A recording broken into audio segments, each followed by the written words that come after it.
Warm welcome to all of you. I am Bhumika, your moderator today. Before we get started, kind reminder on all small guideline of our webinar to ensure you can interact with the speakers. If you have any questions during the webinar, please type them into the Q&A section, which is enabled for the participants. We'll address them at the end of our session. Our webinar today is on multi-cloud management and operations. Here we will be covering Kubernetes management challenges while managing thousands of clusters hosted in different environments. Coredge is into edge cloud platform development. We take the complexities out of cloud so that you can focus on your business. More information about Coredge, you can get it from our website. Today among us, we have Mr. Ashok Kumar.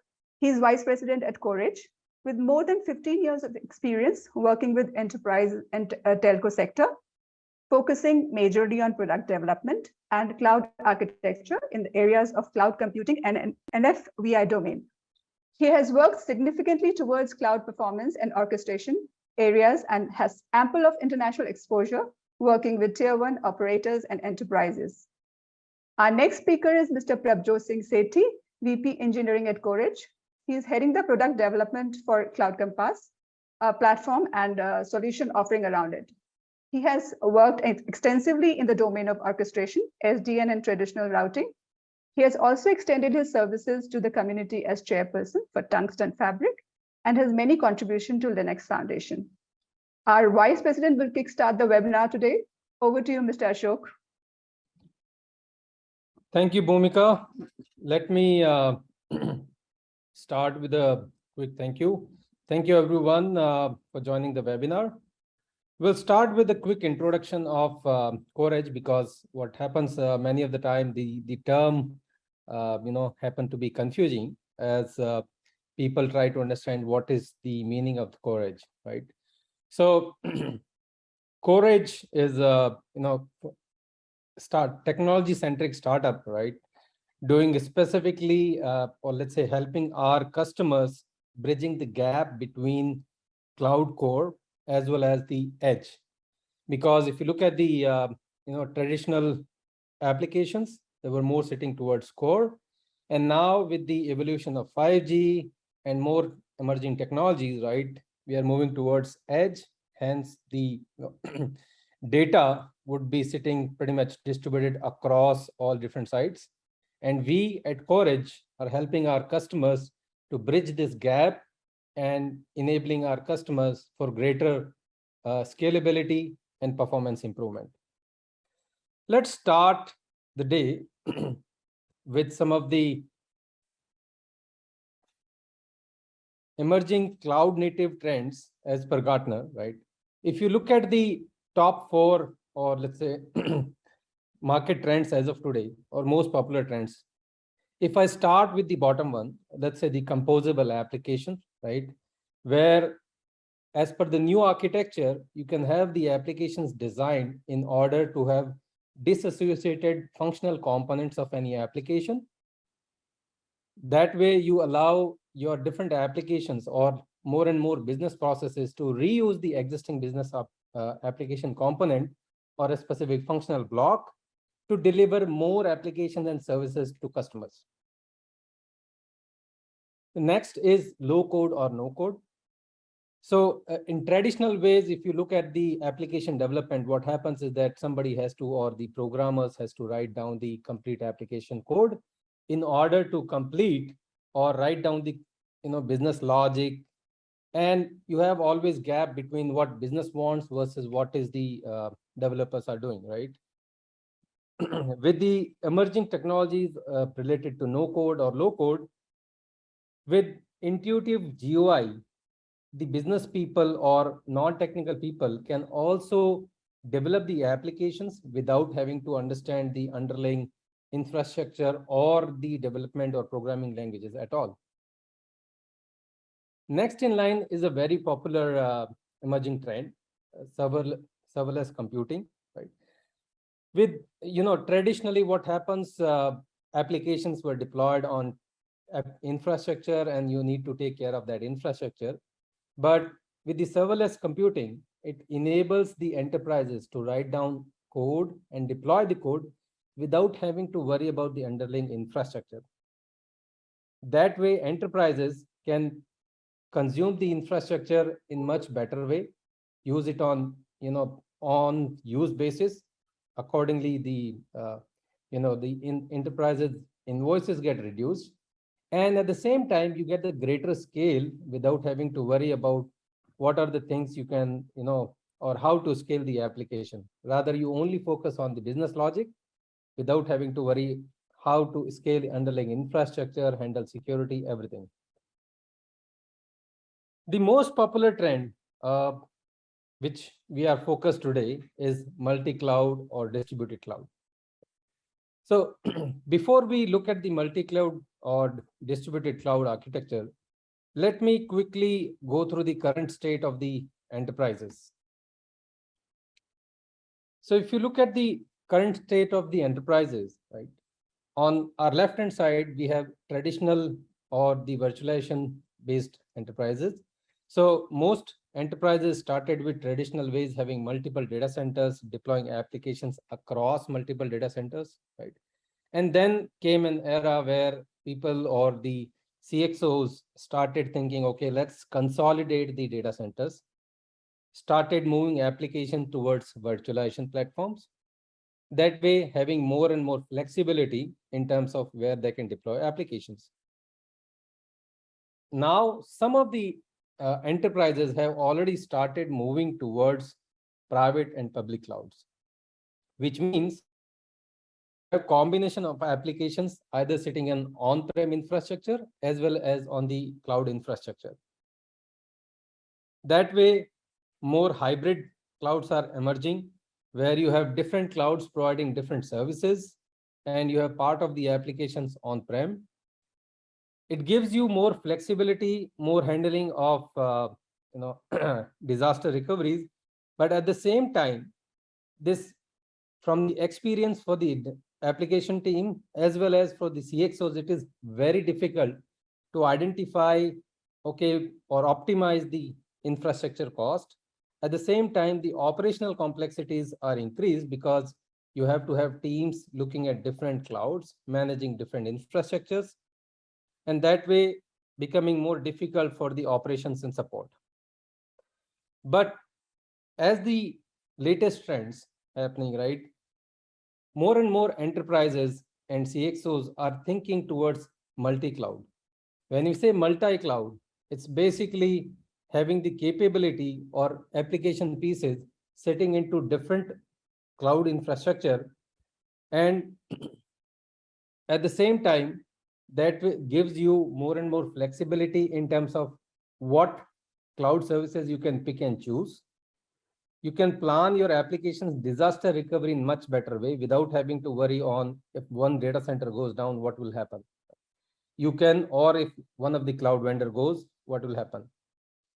It also provides enterprises, a freedom from vendor lock-in, so that they don't have to develop application in one certain way, which works on only on a specific cloud vendor. Let's say if you are an enterprise application provider, you don't want to only develop for one specific cloud vendor or too much use its services, that way get logged into that particular vendor. And then when you start thinking, okay, if I want to migrate because my costs are too high on this cloud, you get stuck. And that's why more and more CXOs are pushing for multi-cloud strategy to have the applications deployed across multiple cloud vendors and giving you more and more flexibilities as well as doing the cost optimizations. But if you look at the new emerging era with 5G in picture, data is no longer centralized towards only the data centers or into specific clouds. Now data is everywhere, be it your devices, be it next to your devices in edge sites with IoT and 5G key enablers for such things. Your data would be distributed across clouds as well as edge sites. That's why the newer trend, which is distributed cloud, is coming in, where you have centralized control plane to orchestrate not only your cloud infrastructure, but also orchestrate pieces of applications sitting on your edge sites. Now, the edge sites could be certainly in terms of thousands or even millions, and orchestrating them from a single site or single control plane. That's a new challenge, but at the same time, it gives greater visibility and greater flexibility to the enterprises. Let's look at the some of the interesting industry strategies. If I look at the latest statistics, more and more CXOs are pushing towards adoption of multi-cloud. And most of the large organizations have already started towards multi-cloud strategy and started using those or pushing those applications into different cloud vendors. And at the same time, another technology, which is basically cloud native applications, more and more applications are designed nowadays with cloud native deployment into mind. They are containerized by default. If you look at the Gartner study as well, 85% of the companies are today planning to have all these applications in containers by 2025. And with 5G evolution, the edge marketplace or the edge sites will be pretty much 38.4% growing by 2028. So with these facts in mind, I'll let my colleague Prabhjot talk about how you can orchestrate it and how we can get better visibility in multi-cloud and distributed cloud.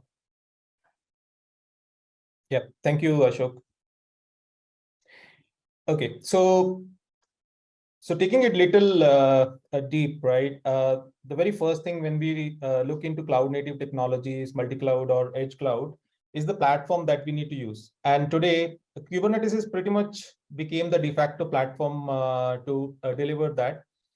And this has happened over the time because of the various promises and capabilities that it brings in as part of the platform. Talking from serverless operations, where you can pretty much abstract the applications from the hardware and the operating systems, right? And that essentially means if a hardware at any point of time goes down, you're really not sticking to one certain hardware, right? So having containerization is one thing, but Kubernetes is really giving a layer of orchestration over and above it. And then because of containerization, it has also provides you the capability of portability. So you are not really worried about where the applications are running. So if it is running on one, you can easily move it to another system of your choice as per requirement. Over and above, it promises integrations and extensibility, where apps can be deployed as microservices, and it enables them to expose or provide certain services or consume services from the other applications. So that helps an ecosystem where you're not really worried about developing everything of your own. You can leverage open source technologies. You can break down applications among your team where they independently can deliver towards the overall development of the application. And furthermore, it also gives a mechanism for declarative config models, which when clubbed with the API extension, it enables a lot of mechanisms to provide closed loop automations. So that essentially kind of helps you to form intents and event-driven mechanisms. So your system can auto-correct itself based on requirement. Additionally, Kubernetes comes inbuilt with capability inbuilt to provide high availability. So where based on the service discovery models that it provides, you can easily extend the number of replicas for the service and make sure that you reduce the downtime of your application at any point of time during upgrades or any failure scenarios. Furthermore, you always will require a mechanism where you need to do lifecycle management of applications, right? So because of this HA being there, it enables that in certain aspect to do it much better. Over and above, it gives you elasticity, where you don't really need to define the hardware size and capacity upfront.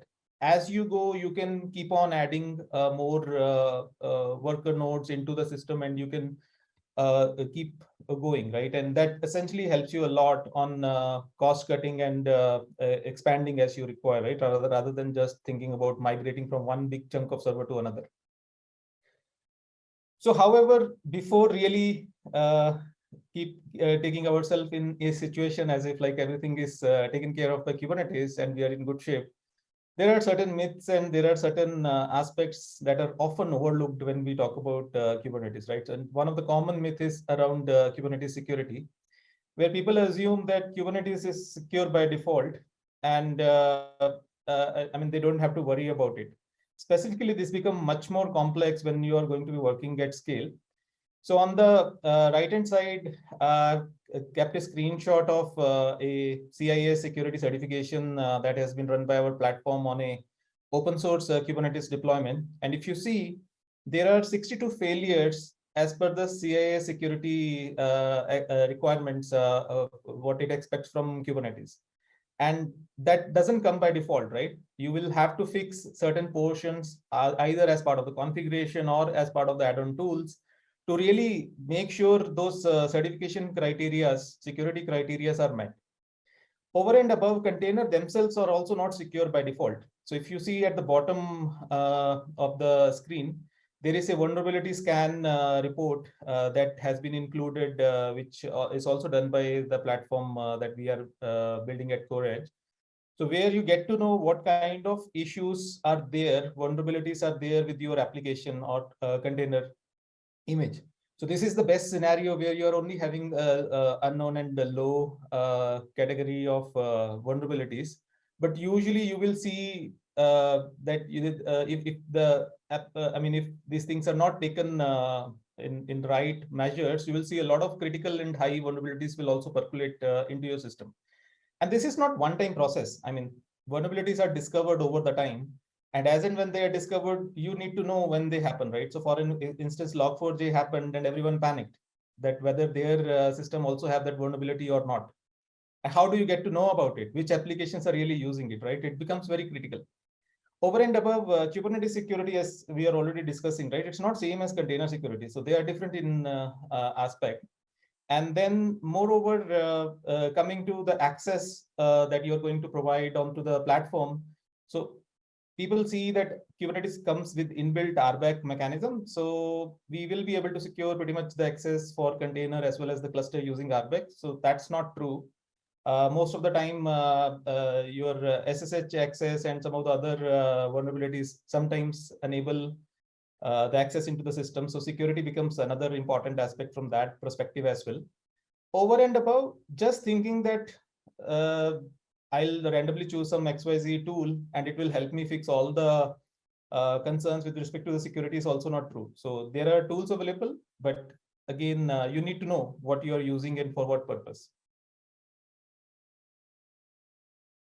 Over and above, right sizing of the cluster is also important, or the node sizing. So now people may think that we have just said that you can plan and expand as you go, right? But the problem starts is when you talk about hardware or any server or any computing resource, right? The resources that you need to underneath use are not single dimensional. They are multi-dimensional. For this presentation, we have broken down it to just simple case of 3 resources. We track much more than this, but just for representation. One is the CPU, RAM, and then the number of pods that your system is capable of running. So what we see, usually the planning goes with certain proportions, and it just goes further and people continue with it without really worrying about it. And they think that, okay, once the node is finished, we will bring one more node and it will go further and no issues, right? But if you see, we have captured 2 different scenarios. One is in one of our customers' enterprise deployment situation, and other is in the telco deployment mode. So what we see in the enterprise, we see the RAM utilization is usually much higher than some of the other resources. So if you plan your capacity of the node in such a way that you give right proportions of CPU and RAM provisioning, you can save on the cost, right? So right now, what is happening, you're paying more for the CPU, but you really don't need that much CPU in your nodes. Similarly, in the telco deployment model, what we have seen, the system capability of running pods is already reaching through the ceiling, where your CPU and RAM is very little used. So these are some of the factors that require fine tuning while you are working with the Kubernetes. So furthermore, we are talking about Kubernetes at scale, right? And that's where the multi-cluster, multi-cloud, and edge cloud comes into picture. So one of the important aspect over here is that it's impossible to create a stable Kubernetes cluster and manage it over a distributed environment, right? So it's practically not possible in the first place. Because it will have a lot of issues with the stabilization of the management plane of Kubernetes itself, and that it will not even allow you to go beyond a certain limit. Now, the requirement is not just that, okay, I need multi-cluster. The requirement usually will come in context of, okay, we are starting with some infrastructure, and now there is a need for expansion because your customer base is growing. So as it starts growing, you will see that, okay, I can't scale beyond certain number of clusters. You end up including more clusters, or sometimes you have requirements based on the regions. That's one of the other criteria where you end up with different clusters, even on the same cloud or data center. And then over above, there are certain time requirements are there that you need to do some sort of isolation to maintain security and compliances practices that you need to follow for certain type of applications, right? Over and above, these days, organization, as Ashok mentioned, are already looking toward multi-cloud as it's a better pricing model, and certain times infrastructure availability in the regions is a concern and other stuff, right? So at the end of the day, multi-cluster becomes a basic need of any environment as of today.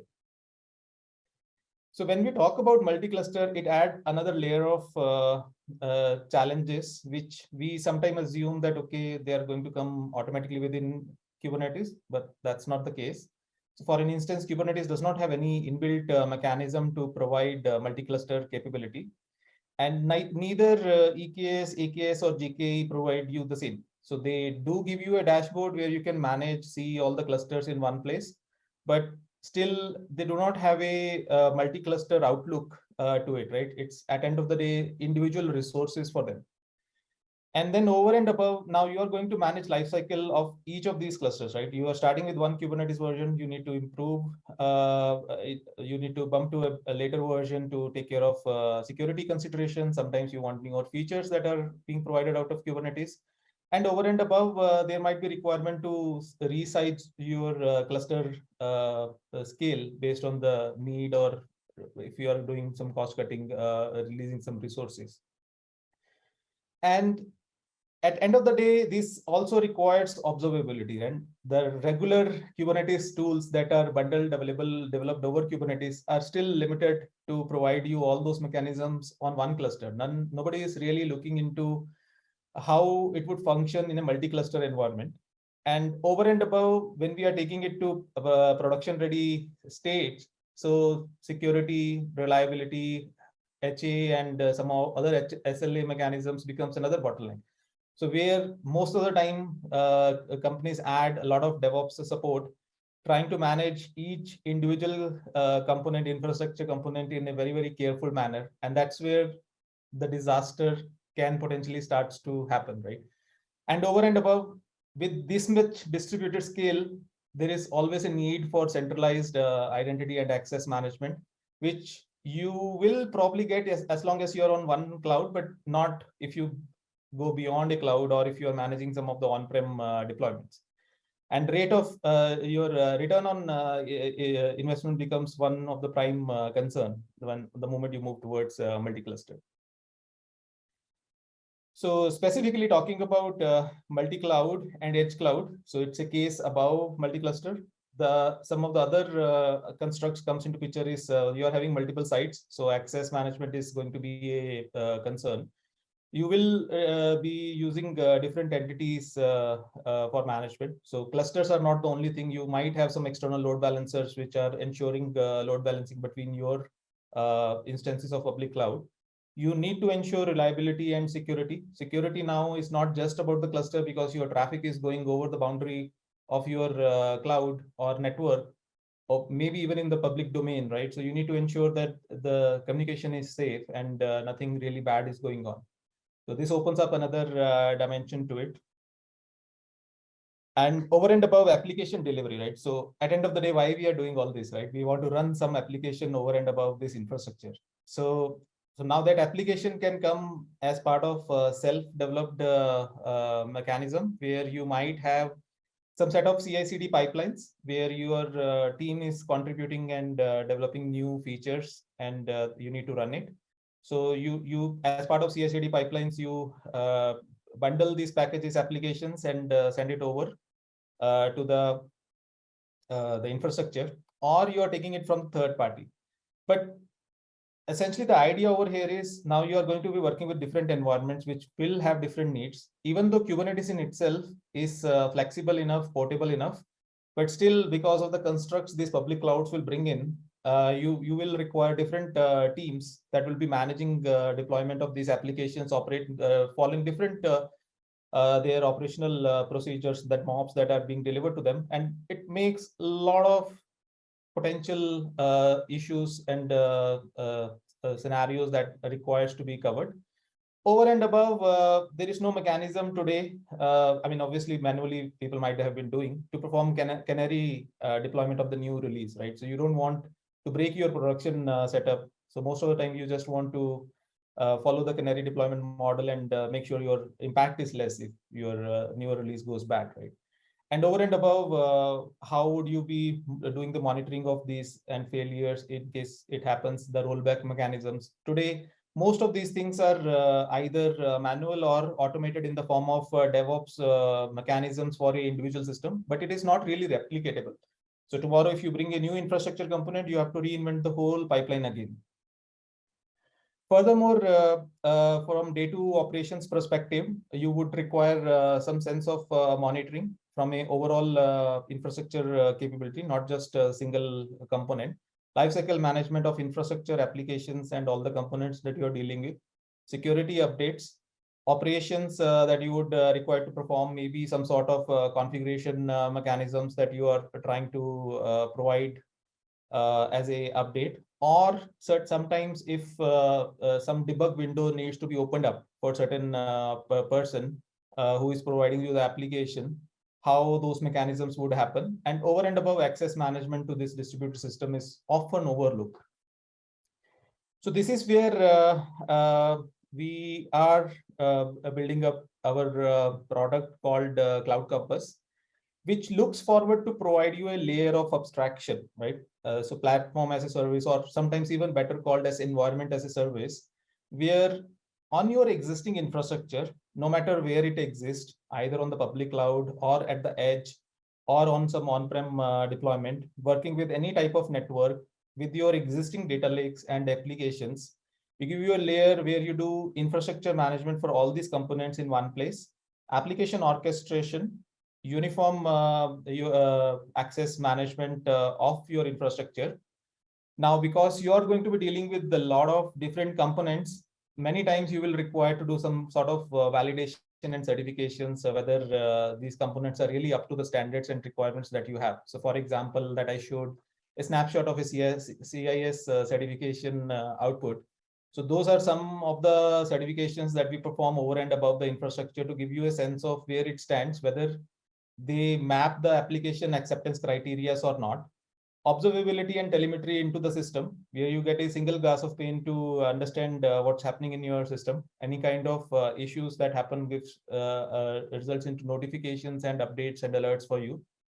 Some basic closed loop automations, and of course, it opens up a lot of use cases when we talk about closed loop automations. So we have some of our thought processes, and we are open to further discussions on the use cases if anybody has.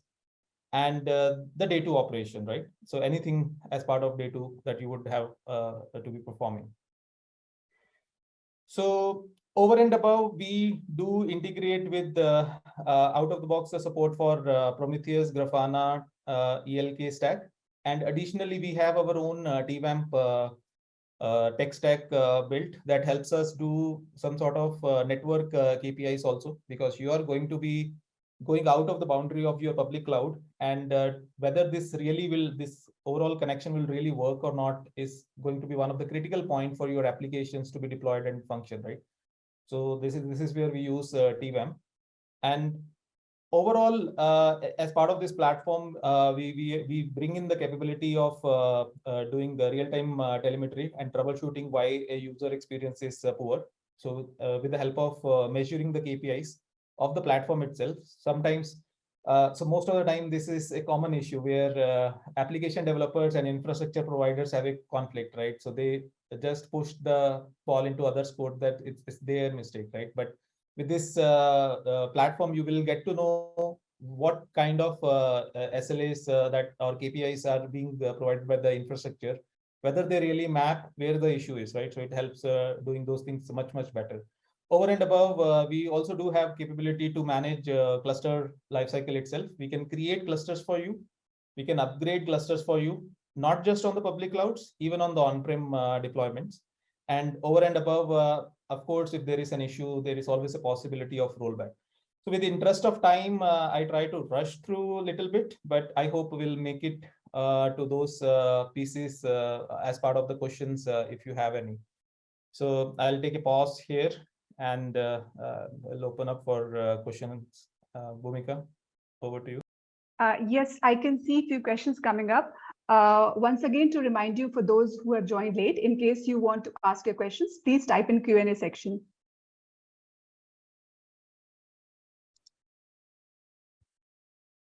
One question I can see, why would anyone choose a multi-cluster setup when a single cluster offers all of Kubernetes essential features and is just as simple as to set up and manage?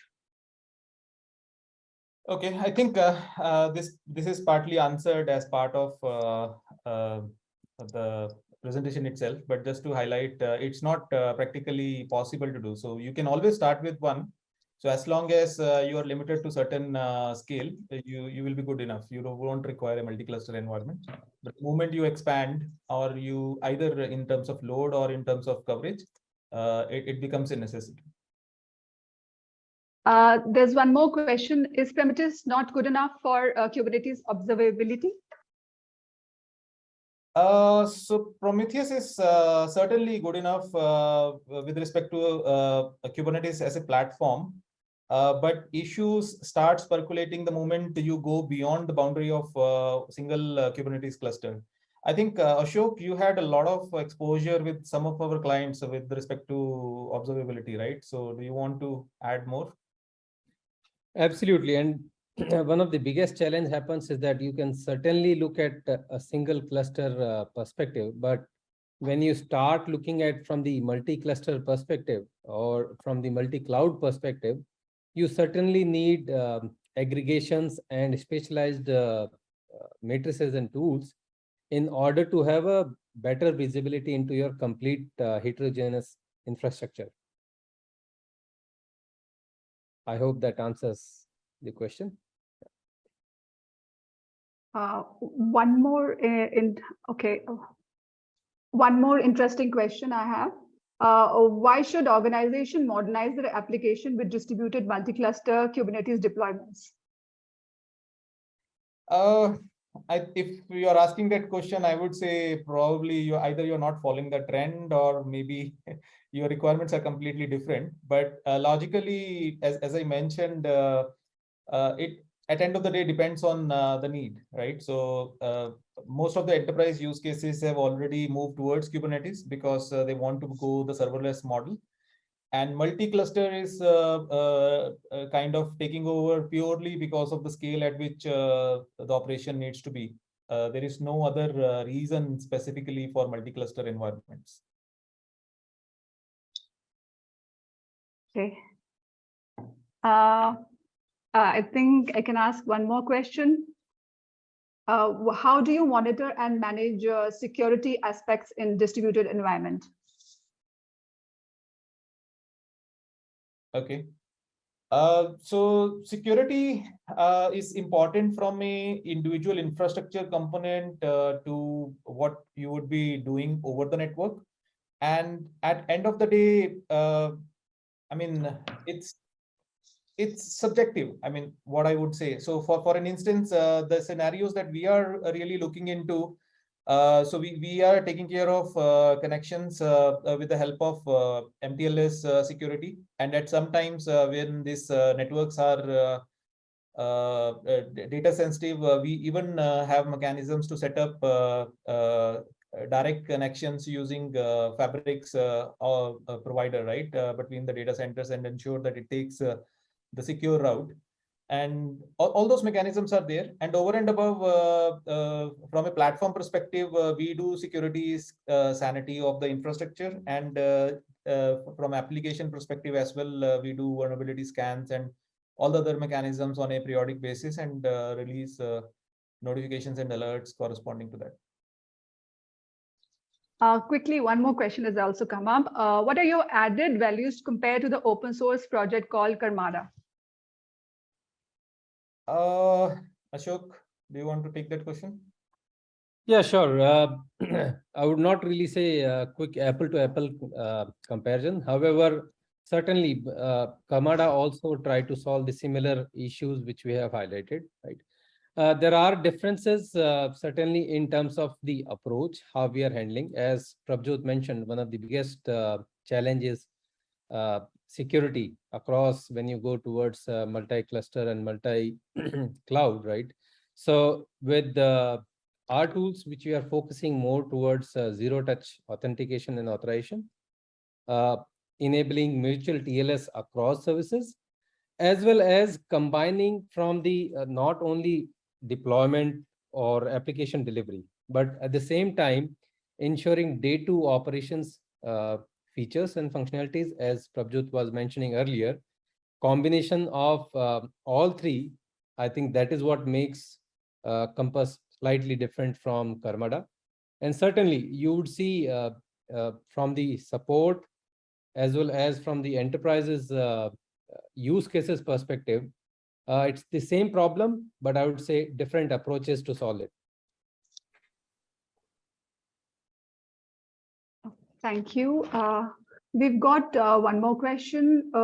Different cluster may have different Kubernetes version. How to make sure that each has right version? So we don't need to worry about making sure that they have the right version. What we do is we provide a mechanism for the administrator that they will have the visibility of which clusters are running which version. If there are any security issues, that will be highlighted. And if some application needs deployment that are not compatible with that version of Kubernetes, that will be highlighted. So as part of that, if required, the clusters will be migrated to the latest version as long as they are being managed under the lifecycle management of Cloudcouples. Okay. I think we are running short of time. Just last question. How do you see any differences in using multiple Kubernetes cluster at enterprise and telecom deployment? So the use cases are pretty different. So when I talk about enterprise deployment, the most common scenario we see is multi-cloud deployment, where they don't really need an edge kind of presence, and they are good with the regional penetration this public cloud provide on different geographies. However, there are still some cases that are opening up with respect to AR, VR, which are still in some initial stages. So maybe some futuristic projects can come towards the edge. But specifically for telco, edge is going to be very, very important, right? Because if you see telecoms are typically operating at the edge. And now with the rollout of 5G, the kind of expectations that are there from 5G are can be heavily addressed by cloud native technologies. And that's where enabling these on the edge becomes significantly important from that point of view. So that's where telcos would be more focused. I mean, of course, cloud will be still there as part of a central orchestration piece, but they require heavy presence on the edge. So that's where I believe they would be different. Great. I think I got to everyone and the questions. Thank you, Mr. Prabhjot and Mr. Ashok, for answering those questions. And thank you once again for such an insightful session and knowledge shared. So this concludes the webinar. Thank you all for attending. We hope you have found this session interesting and informative. We will share the recording of this session. And if you have any questions, you can email it to info@coredge.io. See you in our next webinar. Thanks once again for your valuable time. Bye. Yeah, thank you. Bye. Thank you.